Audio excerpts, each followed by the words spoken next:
টুনি ও তার বাচ্চা ঘরে বসে বসে আলোচনা করছে তারা আজ কি খাবে না খাবে। তখন টিঙ্কু বলে, মা মা আজ খিচুড়ি আর মাছ ভাজা করবে, আমার খুব খেতে ইচ্ছে করছে।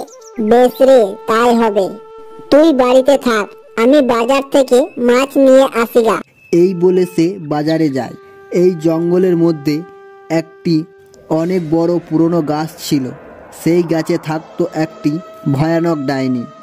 এদিকে টুনি বাজার থেকে মাছ নিয়ে বাড়ি ফিরছে। ওই মাছের গন্ধ পেয়ে বলে, মাছের গন্ধ কোথা থেকে আসছে? কেউ নিশ্চয় মাছ নিয়ে যাচ্ছে, যাই দেখি। এই বলে সে মাছের গন্ধ শুকে শুকে চলে যায়। তার বাড়ির সামনে চলে আসে মাছ খাওয়ার লোভে। তারপর টুনি বাড়িতে মাছ ভাজতে লাগে, আর ওই মাছের গন্ধে ডাইনিটির জিভে জল চলে আসে। সে তার লোভ সামলাতে না পেরে বাড়ির ভেতরে ঢুকে যায়, আর টুনি ও তার বাচ্চা তাকে দেখে ভয় পেয়ে যায়। কে তুমি? তুমি এখানে এসেছো কেন?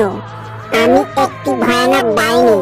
তুই যখন মাছ নিয়ে আসছিলিস তখনই আমি তোর পেছনে পেছনে মাছ খাওয়ার জন্য এসেছি। দে দে মাছ দে, না হলে আমি আর থাকতে পারছি না।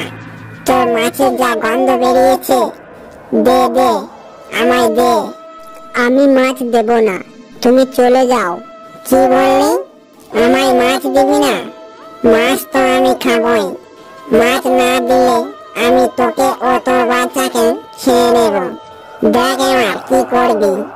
বেশ, তুমি মাছ খেয়ে নাও, আমার বাচ্চাকে খেয়ে নিও না। তখন ডাইনিটি সব মাছ খেয়ে সেখান থেকে চলে যায়।